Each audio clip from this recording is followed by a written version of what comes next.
Well, hello everyone, both the people who are here in the audience and those who are listening online, and welcome to a live edition of The Capitalist, CapX's weekly podcast from the Conservative Party conference in Manchester. This is the final event in the Centre for Policy Studies programme here, the end of the third day, and it's a great moment to sit back with a glass of wine and think about how things have gone over the last 3 days in what's been billed very much as a make or break event for the Conservatives.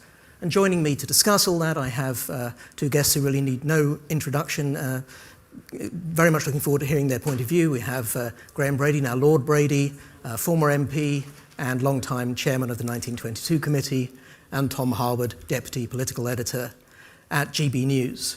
This conference comes, of course, after the Conservatives' worst ever election performance, and then a steady decline in the opinion polls alongside the relentless, it seems, rise of reform and some high-profile defections as well, which have continued today. So it's a fascinating moment to see what's going on with the Conservative Party and its future and whether it can really make a comeback. So I'd like to start by talking about the mood of the conference and how you feel about the prospects of the party. So let me start by asking you both, do you feel now, after the conference, more optimistic about the Conservatives and their future than you did at the start of the conference? Graham, if you'd like to start. Yes, I do. I must say I started optimistic as well. I think I'm a fan of Kemi Badenoch. I think she's very good. She believes in what she's saying. She isn't a politician who needs to consult focus groups to find out which direction to point in. And also I should say I started my parliamentary career in 1997, which I suppose you would say was our second worst result. So, I've been around the block on that, and I know what it's like. I know that after a crushing defeat like that, the public isn't ready to listen to what we have to say. But what I've found really reassuring and positive this week has been the work that's gone into preparing and getting the message right and the policies right for the point where the public is prepared to listen. And I'm very confident in what we've been saying, whether it be on ECHR and what needs to be done in order to allow us to tackle the huge problem of illegal migration.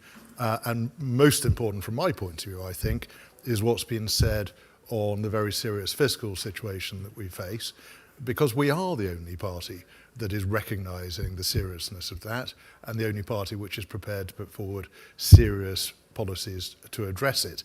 And we've had the beginning of that from Mel Stride this week, and I think that puts us in a good place. Tom? If you'd have asked me this question on Sunday, I would not have been eternally optimistic for the fortunes of the Conservative Party. I mean, it was funereal on Sunday. I mean, I haven't been coming to these party conferences for as long as you, Graham, but I have been coming for 9 years, and it was the bleakest I'd ever seen it. But perhaps that setting, because it was so bleak on Sunday, so thin on the ground, that I was actually pleasantly surprised on Monday when there were some more people milling around and the place felt a bit more full. There was a pulse. I'm not saying that this is a party that is up fighting and kicking and ready to waltz into Downing Street, but it's not dead yet. And perhaps that is what this conference is all about. Speaking to people in the shadow cabinet, speaking to strategists behind what this is all about, they argue that this has to be the turning point, that there's been 12 months of vacuum in British politics and that there's substance now. The biggest criticism of Badenoch, the biggest criticism of the Conservative Party for the last 12 months, I've had countless Tory MPs on my show, and the biggest thing is, well, what is your policy? Well, okay, you can tell us your principles, but what is your policy? Now they can actually start to answer those questions. That's a really important step. Yeah. Graham, I mean, this is very much about the members and, the party, and we've been talking about how that lands with the wider public. But of course, a big question for Kemi Badenoch is how this lands with the parliamentary party, with her fellow MPs. And you know better than anyone else just how, rivalrous and ready to wield the knife they can be. Has she done enough in these last few days to sort of get a stay of execution, a bit of patience from the party? I mean, I've got to say, actually, my experience was, and I'm inevitably going to mention my book, Kingmaker, in which I set this out. My experience was that actually the parliamentary party was quite reluctant to wield the knife. And it was always at the very last moment when things seemed completely irretrievable that things started to happen quite quickly. So I think I would always defend my former colleagues in the parliamentary party in the House of Commons from the accusation of being trigger happy and always wanting to get rid of a leader at the drop of a hat. They never were, and I don't believe they will be now. I think the serious people in the parliamentary party will understand it's a hell of a challenge. I mentioned 1997. This is in many ways worse. We have got the complication of reform competing in part for our votes, although not saying anything sensible on fiscal policy at all. Although in another way, it's easier than 1997 in that then we were facing a government and a Prime Minister in Tony Blair who was actually immensely popular throughout that first Parliament and into the beginning of the next one. And we don't have that now. Yeah. And yet, strangely, that was an advantage. Being sort of the Labour Party dominating everything. All of the media, all of the airwaves, there was no vacuum. I mean, yes, no one would be listening to the Conservative Party, but the Conservative Party was sort of still there. That gave space in some ways, I think, for the Conservative Party to go off and think, you know, what are we for? What do we do? The strange thing about the last 16 months is the precipitous fall of the Labour Party in the being held in any sort of good grace by the country. The freebie gate, Sue Gray gate, I mean, all of this sort of stuff right off the bat, I think took everyone by surprise. Kemi Badenoch wanted to have this time to go away and think and do the hard yards, do the hard work, do the prep. Sensible in a world where you've got a popular government that's just won a landslide. I mean, what a strange world we live in, though, where suddenly the government was unpopular, suddenly the country was weirdly looking to something else, almost immediately after the election. But the Conservative Party didn't have the answers at that point, because they were doing this, they were sort of pretending that they lived in this luxury of two-party politics. But that's not the world we live in now. I wonder, and perhaps it will turn around, but I wonder if a strategy that would have looked sensible in decades past perhaps was a big mistake in the year of our Lord 2024. But I think we just have to recognise politics today is massively more volatile, and in that sense almost anything can happen at any point. And you do get these massive swings. It is unprecedented for a brand new party with 5 MPs or whatever in the House of Commons to be leading in the opinion polls. And you know, I think that is quite frothy. And we have seen, of course, this massive swing. 2019, Labour had its worst result ever. They were written off for a generation. Then they win the following election with a huge majority, albeit with a very small vote, which I thought at the time was quite a dangerous position for them, and it's proved to be. But in that world of volatility, things can change very quickly. Do you think anything at this conference is going to change things? I mean, Tom was talking about the lack of answers, and of course that was true. It was sort of Labour suddenly created a vacuum and there weren't policies ready. But now there are some policies. Is that going to change the direction of the polls, or is it just still a matter of time or some other external event that might actually allow that to change? We'll see what happens with the polls, but what I think is critically important is that what we've started to build is a consistent message with a clear philosophy behind it, and we are starting to be in a place to offer solutions to the serious problems that the country faces.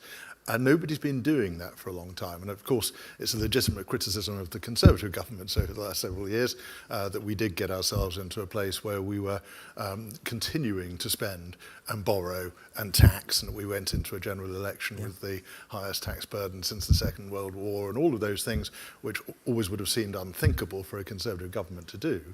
So I don't think we can be absolved of responsibility for that world that we live in. But now, in the same way that Margaret Thatcher was doing from 1975, starting to build the argument, starting to the painstaking job of getting across to people that this isn't stuff that you can just ignore, it's not stuff you can just wish away, it's hard work. And it's going to be hard yards for the next serious government to get a grip of the public finances. Yeah. I mean, Tom, as well as, of course, the high-profile defection recently of Danny Kruger, and today there have been a whole bunch of Conservative councillors who've gone off to reform. There are actually 2 journalists who have joined the Conservative Party, and there's been much talked about at conference, particularly Matthew Said, who gave the speech before Kemi, and also Tom McPhail, who's a pensions journalist. They're both talking about different aspects of how they think the country's gone off the rails economically and politically, drifting to the left. Is that significant, do you think, that there's people who want to stand up and join the Conservative Party at this point? That speaks to something wider? I think the word you used just then in the middle of your answer, economically, is absolutely the crux of this, because there is a constituency out there in the country, although often it doesn't feel like it, for traditional fiscal conservatism. And it's something that we haven't really seen since David Cameron left number 10. I mean, you had the disaster of the 2017 election, and Theresa May declares an end to austerity, pumps tens of billions of pounds into the NHS for which she was never thanked and no one ever noticed. And suddenly we end up in an arms race of spending against Jeremy Corbyn's Labour Party, and the tap's never turned off. The tap's never turned off, and you have this peculiar outcome where you ask your average voter, you know, what about these nasty Tories? They'd still think that they've done spending cuts. Your average voter probably thinks the NHS has been cut, when actually it's been engorged with the most enormous amount of money that you could possibly imagine, unthinkable quantities of money. And therefore you get this strange niche opening up. I think people recognise that there is a deep, deep problem in this country's economic predicament. You can compare us to the other G7 nations. I mean, we've got the highest inflation. We've got the highest borrowing costs. Our growth has been downgraded too. On all of these metrics, every light in the Treasury is flashing red. And I think one of the interesting things that this conference has sort of picked up or highlighted is the strategy of the leader of this party, which is, okay, yes, cauterise the wound on immigration, make sure that there is a clear migration policy to have all the answers there, but you're never going to win an immigration arms race with Nigel Farage. You've got to have the answer and then move on to your turf. And the turf that is wide open there in the plane of political debate right now is economic turf. The country has lost faith, if it ever had any, in Rachel Reeves. They don't have faith in the Reform Party, which doesn't even have a shadow chancellor, let alone an economic policy. That is the space where the Conservative Party can make a difference, and can actually make a difference from within Parliament, where, let's not forget, there are 120 Conservative MPs forming the official opposition, doing the response to the budget. That is actually some potential for cut-through. Those are the moments at the end of next month where actually reform will be squeezed out of the picture. Now, if the stories are focusing on small boats, of course, reform is going to dominate. But economics, economics, economics, that is the path to credibility and perhaps electoral relevance. Yeah, and Graham, I mean, Tom's very briefly alluding there to the next big economic event, which is coming up. We're all looking forward is definitely the wrong phrase, but the autumn budget, or the budget which has been pushed right to the back of the autumn because Rachel Reeves really doesn't want to have to do it, when taxes are going to go up and all sorts of horror stories from the OBR are coming out. Are the Conservatives setting themselves up to be in a good place at that point, or will reform still be able to? Yeah, well, I think control? Absolutely. And crucially, when you think back to last year's Rachel Reeves budget, where she was supposedly increasing taxes so much to fill a black hole of our making, it's pretty hard for her now not to admit that there's a black hole of her own making that she's now facing. And that's largely the result of the budget decisions made last year, which damaged competitiveness and damaged employment in the country as well. So I think it's a crucial moment. Labour doesn't have the solutions. And even when the Labour leadership tried to do the right thing by reducing the rate of growth of welfare spending, they weren't allowed to do it by their own party, which leaves us with very little optimism that they have the capability or the control over their own party to start to set this on a better course. And unless they can, I think it is an absolute given, painful as it is for all of us, that following the 26th of November budget, things will continue to get worse. And for another 3 years or so, I think we will see the salience of the economy and economic policy increasing towards the next general election. And through that time, as more and more people start to realise that you simply can't carry on as we've done for too long already. As it was Matthew Syed's very excellent article when he said why he decided to join the Conservative Party, that he'd realised that the people who kept complaining that the Conservatives had been veering right for the last decade had it completely wrong. They'd been veering left and carrying on spending policies which were more naturally those of the socialists.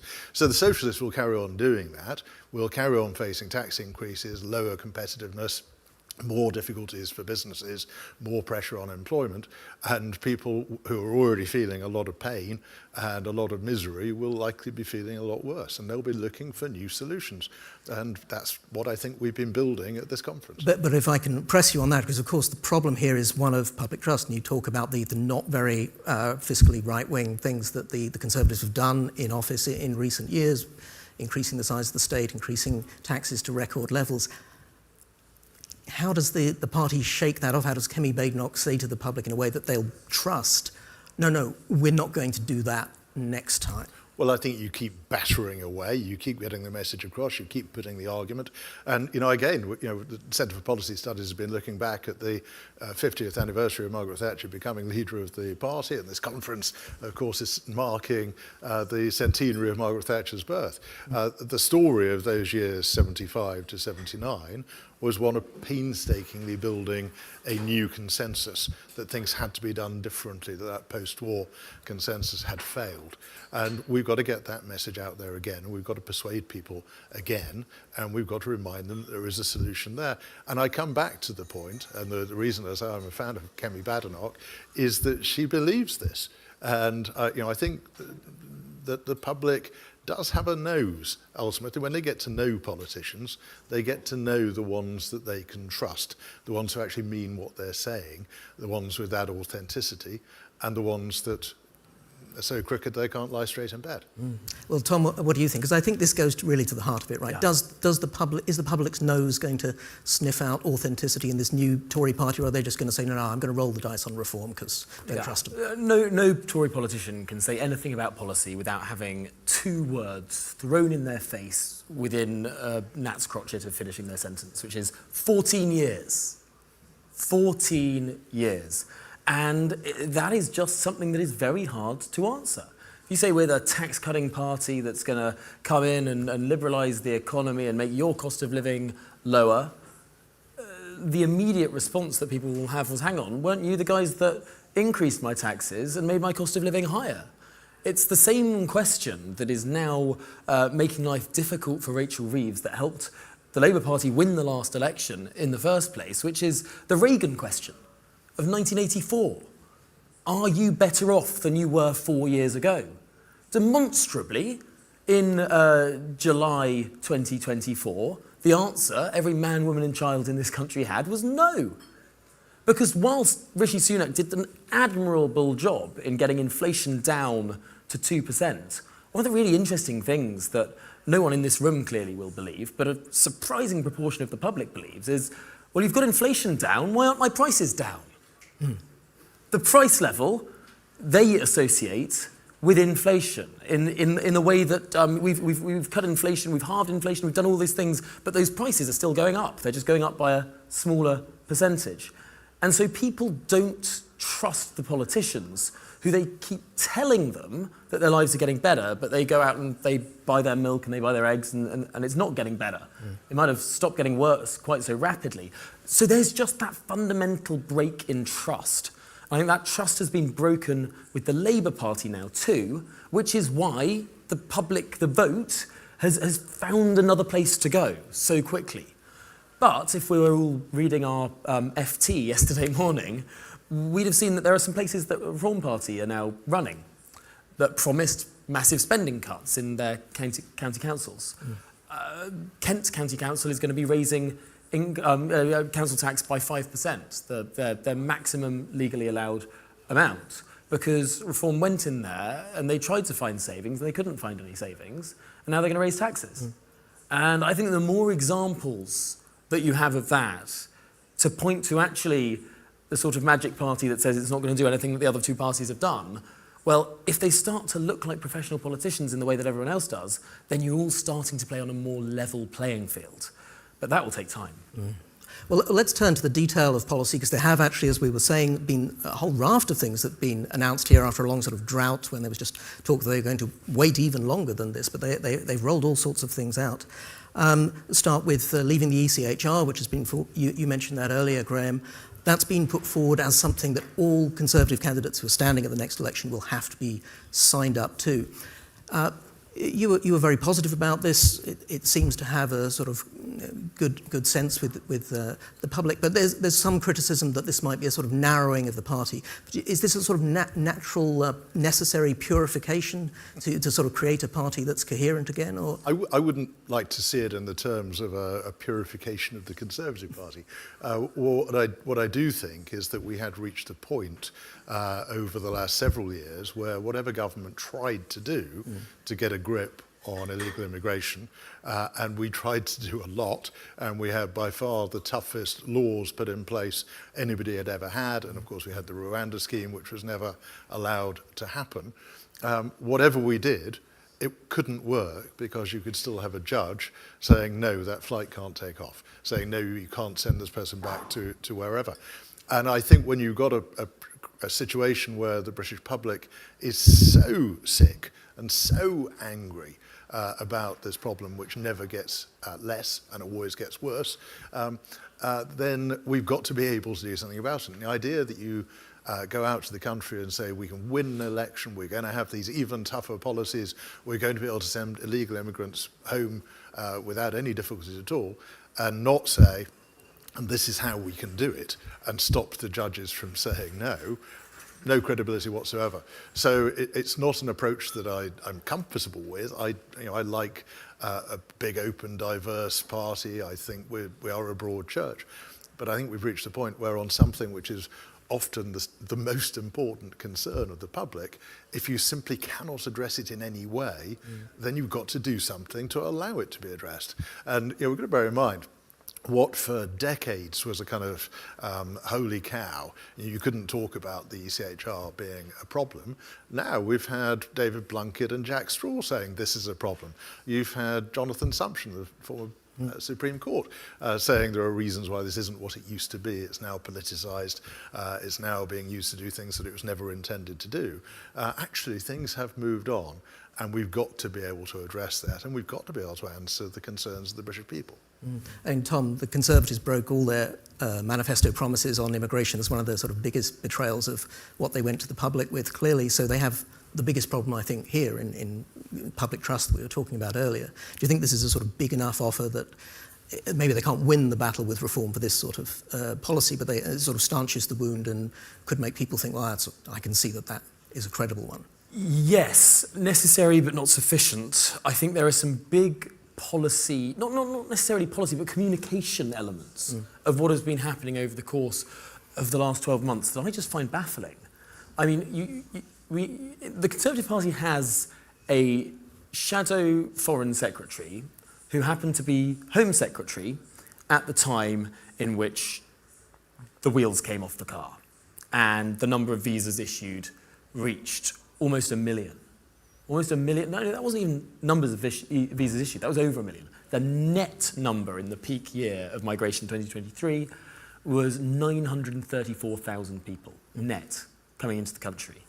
I mean, it's just the most astonishing number. And I haven't yet heard from enough shadow cabinet ministers the word sorry. I haven't yet heard from enough shadow cabinet ministers that we got this wrong. So many shadow cabinet ministers, and indeed one former prime minister, have been trying to make excuses for it, saying, well, of course we needed the Hong Kongers and the Ukrainians, and yes, fine, sure. But admit that 934,000 people net into a year is just so far beyond. Yes, of course, lots of countries around the world, I recently wrote a piece on this, 1/3 of all OECD countries had their highest year of net migration in 2023.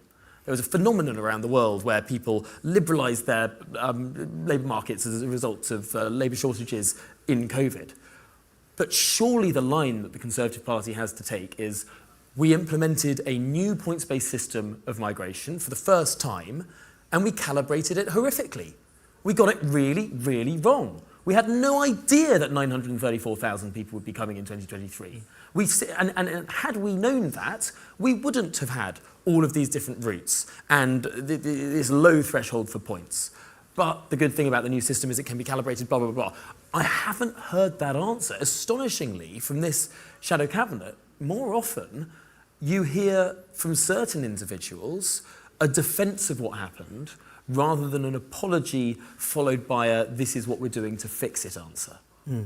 But do you think what they've come up with now is going to resonate with the public as a result? Or Look, I think you have to have a policy. You have to have a policy. It's a clear policy. They can explain the policy.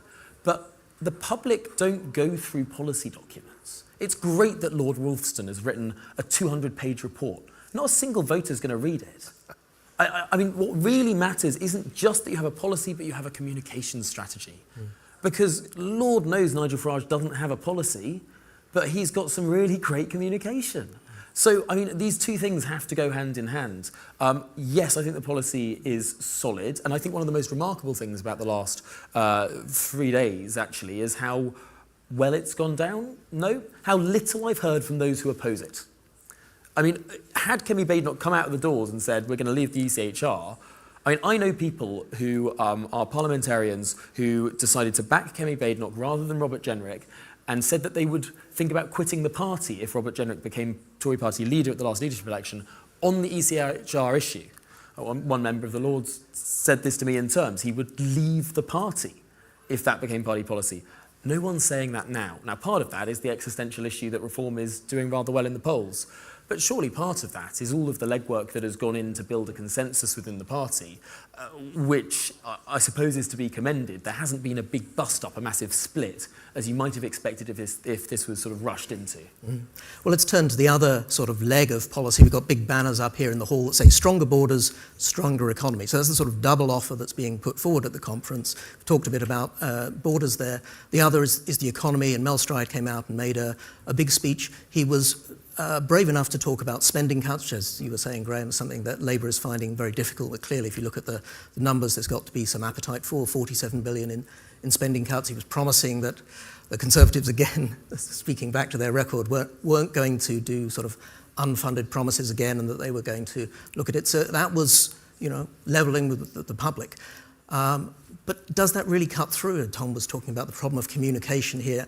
Is anyone going to hear that and think, oh, I like the sound of lower public spending and a couple of fiddly tax benefits? Well, I think any of us who are involved in politics learn that constant repetition is necessary, and it's only when people are sick of hearing it that they might actually know that you've said it in the first place.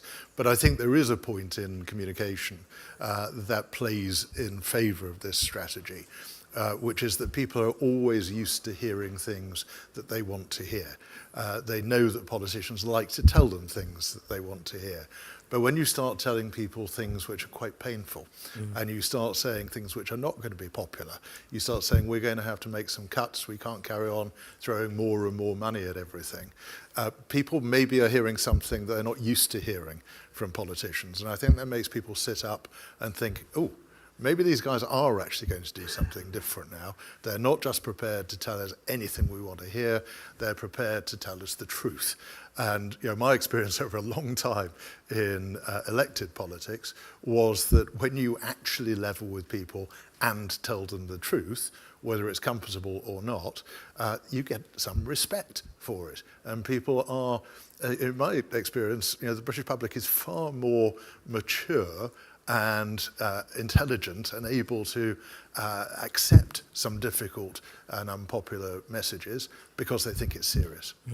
Tom, what did you make of Mel Stride's offer? I mean, for me, spending cuts, it seems like it's a very necessary thing. Some of the sort of special tax breaks didn't seem like the sort of great free market simplification and lower taxes that we really need to see across the board. I was today having exactly this conversation with his advisors, which is, okay, big, broad brushstroke, very important to say spending needs to come down.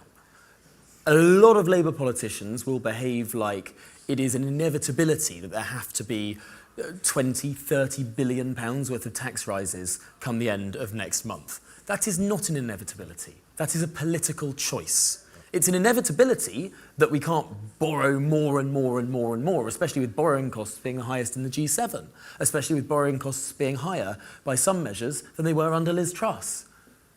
But you don't have to make the books balanced by squeezing ever more money out of your hard-working taxpayer. You can reduce spending. Now, I have to say that the areas in which the Shadow Chancellor chose to reduce spending are all politically expedient. He didn't put a single penny on saving on pensions, which is a particular sticking point of this Parliament. It's understandable why he doesn't want to touch this ballooning box. But I think at some point, the Conservative Party has to reckon with the idea that if your economy is growing at 0%, as it was in July, with most recent figures that I've seen, 0% growth. You know, if you're perhaps having 0.5% growth, you can't grow pension spending by a 2.5% minimum. I mean, the maths isn't mathsing. You've got to be able to fund increased spending through increased growth. Obviously, conversations about the winter fuel allowance, about the triple lock, these are touchstone issues. But you'd think that if you're going to have a serious policy of fiscal consolidation, you wouldn't leave one of the largest areas of spending completely untouched. The other point you raise is the, not the spending cuts, but the goodies, the handouts, the £5,000 to young people trying to buy houses, or the specific tax cuts, but only if you're on a high street or if you happen to be a pub. We've got a 20,000-page tax code. This is going to add I don't know how many more pages to a very, very complicated and easily gameable system. Who's going to be defining what is a high street? What suddenly becomes a pub if you serve alcohol? I mean, if you want to get your cheaper tax rates, how are businesses going to respond to these strange and complicated incentives?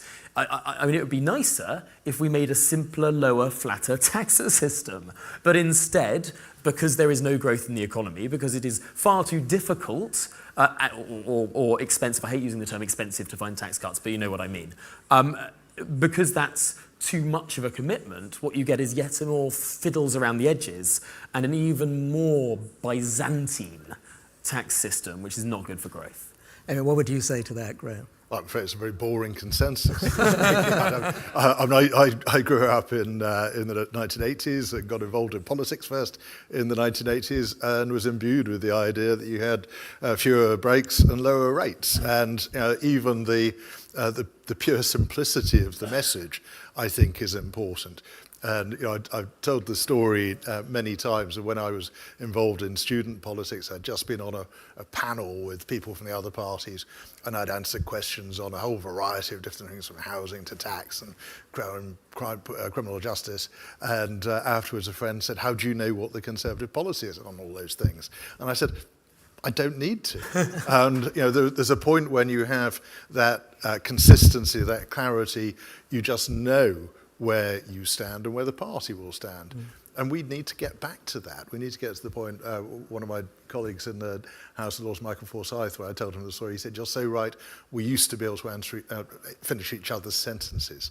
And we need to be there at a point where you don't need to look up in the 20,000-page tax code whether you think it's a good idea to have extra complexity or not. That you just know that simplifying it makes sense and is going to make the country more competitive, easier to run a business, easier to employ people, all of those things. That's great. Well, you mentioned the 1980s there, and that brings me on to something we'll just talk about briefly, and we'll take a few questions to round off. But I wanted to talk about Margaret Thatcher because she's been a huge presence at this conference. As you say, Graham's 50 years since she became leader. Her 100th birthday would have been on Monday.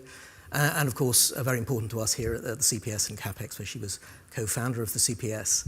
But some people say, it's time to move on. It's been a long time. But then, as you say, there's something in the 1980s that crystallizes some sort of clarity that maybe has been lost. What are the lessons, would you say, for today's politics in Margaret Thatcher? I think there are a lot of lessons, but I think one of them, as we've talked about, is that she was dealing with a world where an economic consensus had clearly failed. And she had to come out and say, this isn't working. let's do it differently. And of course you get people who say, it was fatuous to talk about national economies as though it was household finances. Well, Margaret Thatcher wasn't an idiot. She knew that. She also knew how to communicate messages to people. And people understood what household finances were, so she talked about that. So a bit of simplicity in our messaging, which comes from acting from belief and what you actually know is right and has to be done, is certainly one of those messages. I think also the great thing about Margaret Thatcher was that she didn't court popularity. She sought to persuade people. And if you read some of the things that she was doing in that 75 to 79 period, everything started not really from an economic premise, but from a moral premise, and how actually increasing economic liberty was the same as increasing individual liberty. It was actually transferring more control to people over their own lives, more control over how you would improve the lot of your own family, and you could then go out and help your community, of course. And it was a moral mission. And I think we need to get back to that, and that is about how you build the case over a period of years. And nobody at this conference is going to expect that we wake up on Thursday morning and suddenly we're 30 points ahead in the polls. The great thing about this conference is we've been starting the task of building that platform and starting something which people will be able to identify, recognise that it's about the truth, it's about what is necessary, and it's about what somebody is going to have to deliver if the country is going to get better. To add to that, telling people what they don't necessarily want to hear. There are so many brilliant golden archives that you can find online of Margaret Thatcher answering audience questions throughout the 1980s as Prime Minister, and even earlier as leader of the opposition.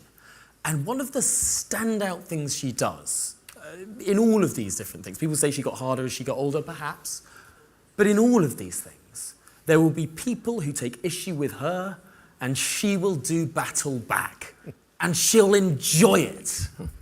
And the most ridiculous comparison is, you ever watch a sort of party leader today hand-wringing, going, "Oh, sorry you feel that way"? No! Do battle. Tell someone they're wrong. Yes. Absolutely. I mean, you shouldn't try to win the entire room. I mean, in a first-past-the-post electoral system, you barely need 35% to get a majority these days. Barely need 30% to get a majority if you're Morgan McSweeney.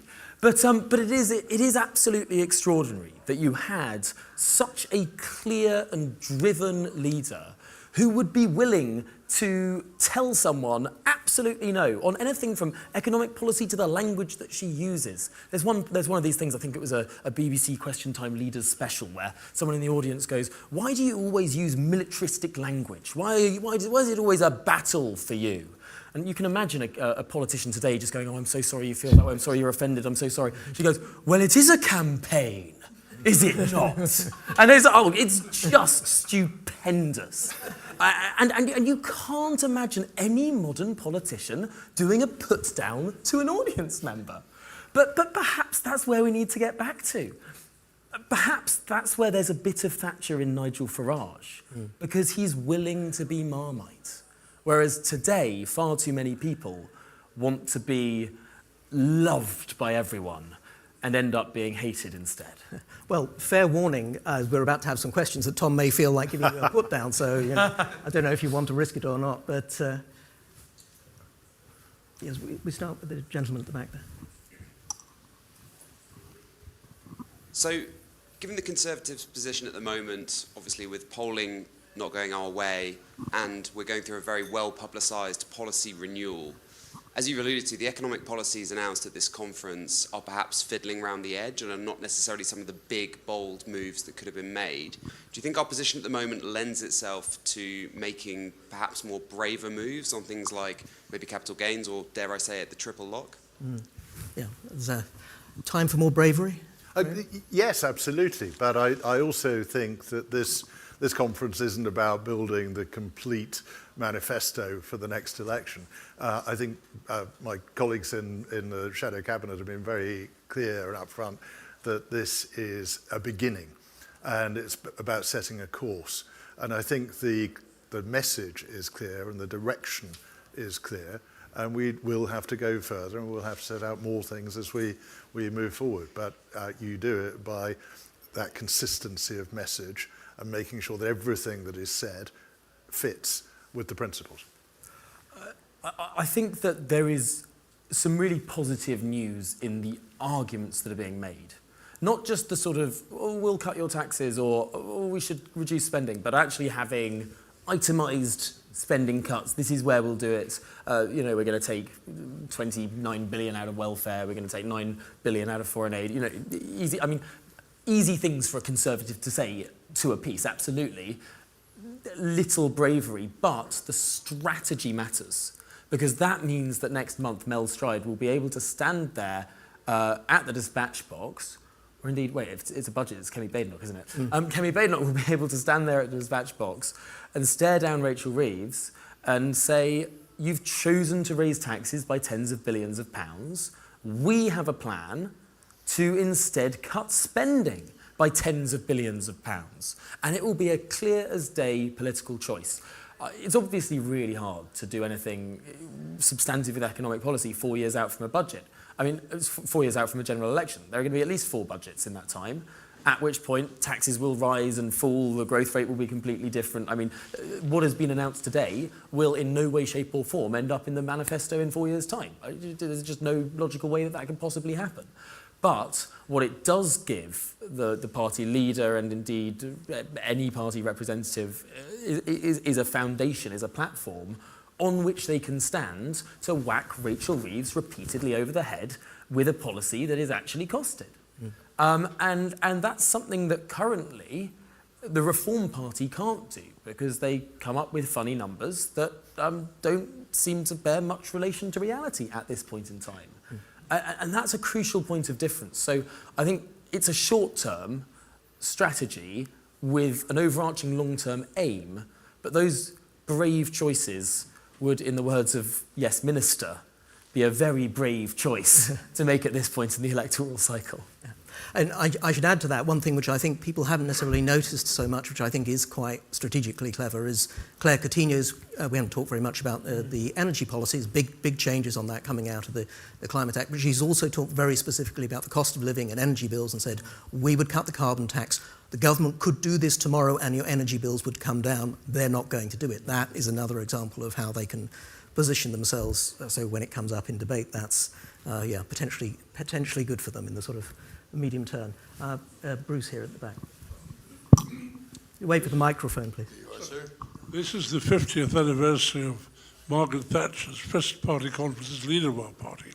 If in the course of that conference you'd have said, this woman will, as Prime Minister, bring down inflation to very low figures, will stop the nationalised industries plundering the fisc, will bring the trade unions into the rule of law, under the rule of law, will win a war in the South Atlantic, will help an American president to win the Cold War.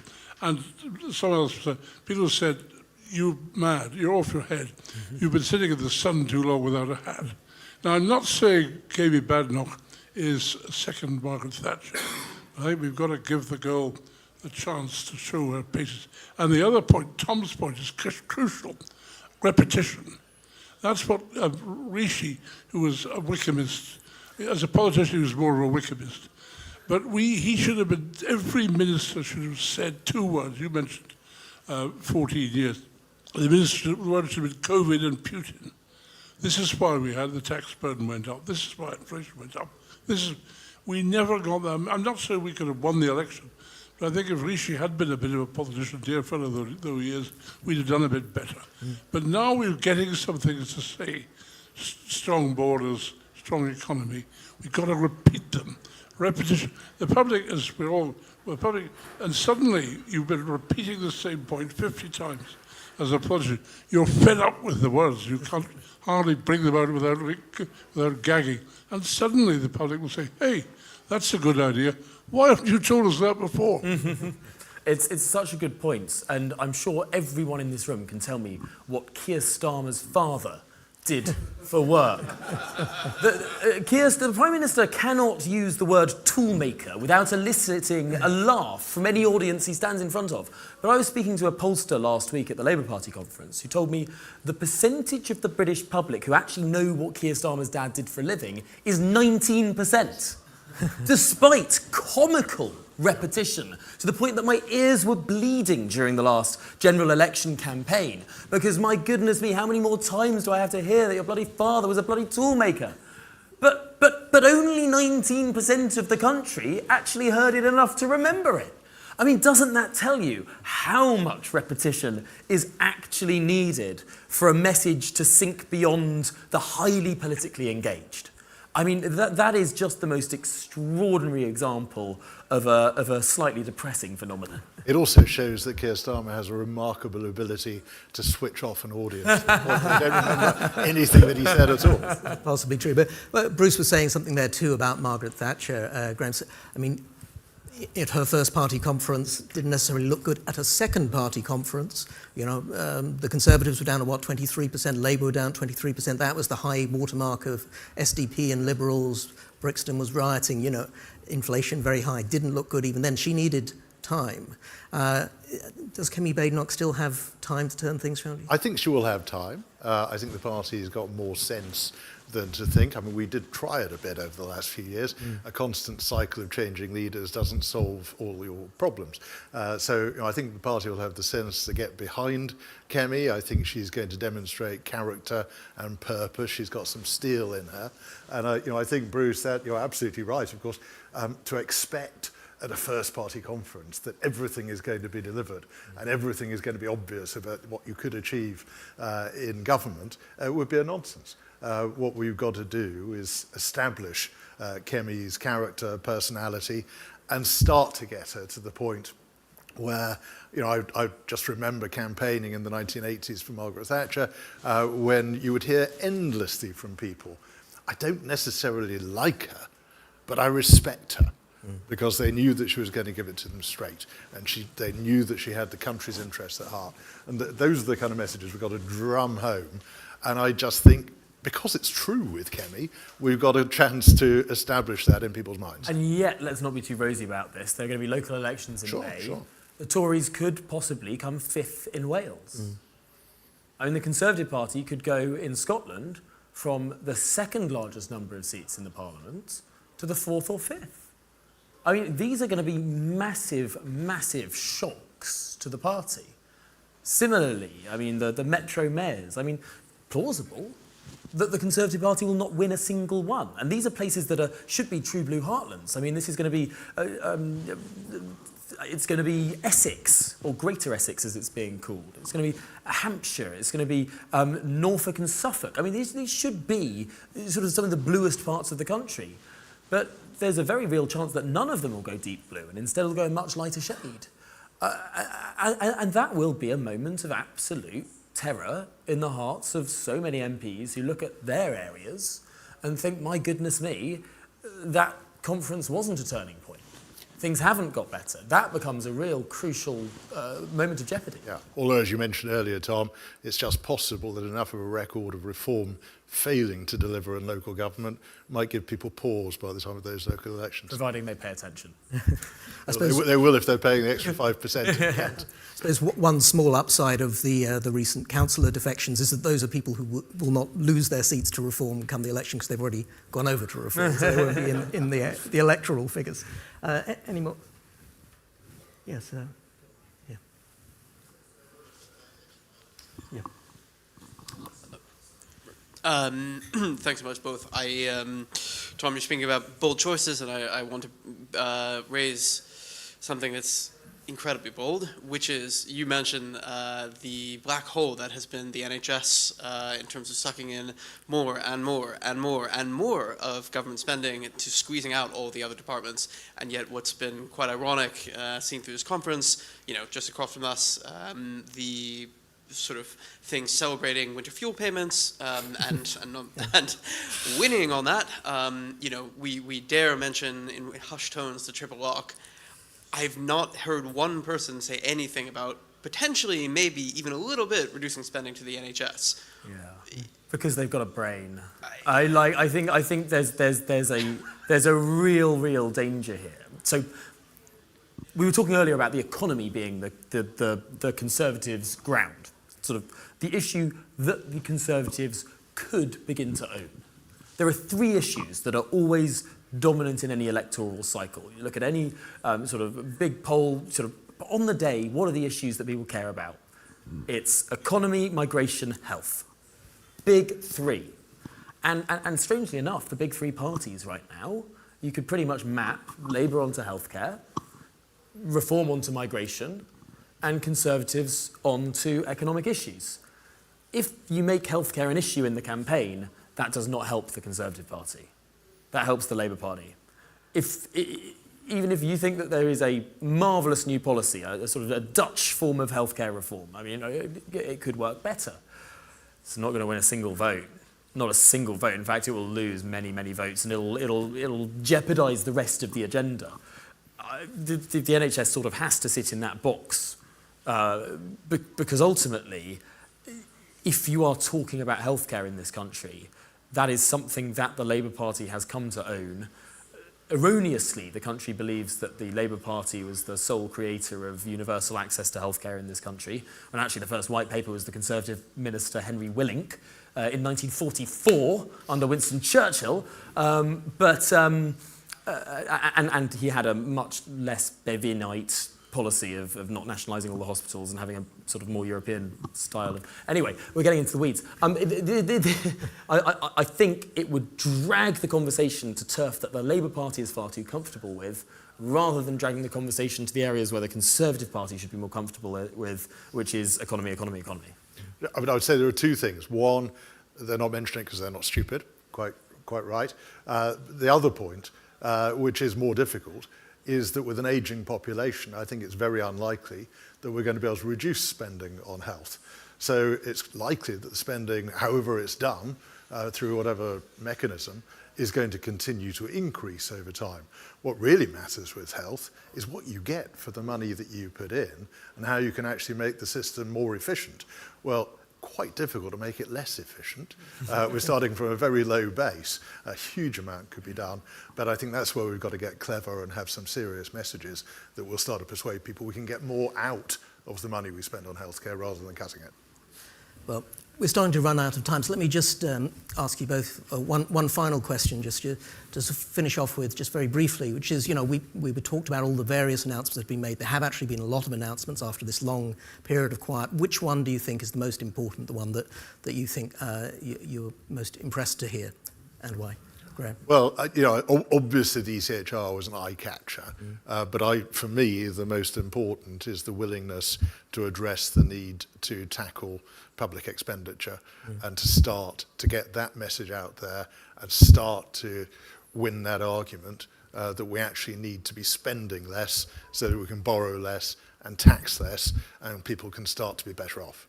Tom? For the sake of variety, I will go for the Borders plan, but because I agree absolutely with what you say, Graham. But I think crucially, the public will not give the party the space to talk about the economy issues unless there is a credible answer on migration. It's almost like sort of one and then move on. You're asked a question on migration. Well, there's the policy, but obviously having strong borders means that pivot back to the economy issues. That has got to be the only niche for this party. And I think we shouldn't underestimate the challenge that the Conservative Party faces. I mean, it is a challenge of survival. It is a challenge of being a relevant sort of major party or a sideshow minor party. I mean, let's not forget what happened to the UMP, which became Les Républicains in France. I mean, a bit part player, just completely the mainstream Conservative Party, just not on the playing field.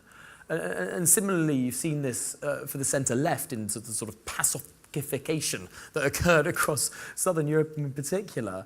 But you've seen it in Italy as well. I mean, big, grand, old parties can just die. And that has to be at the forefront of all of these conversations. And on that upbeat note, we'll be signing off from Conservative Party Conference. Thank you, Tom. Thank you to both my guests, Graham Brady and Tom Harwood. Thank you all for listening. If you don't subscribe already to CapX's daily emails, do sign up at capx.co. That's capx.co. I'm Marc Sidwell. Good night from Manchester. Thank you. That was so good. Covered really a lot of ground. It was really good. Thank you.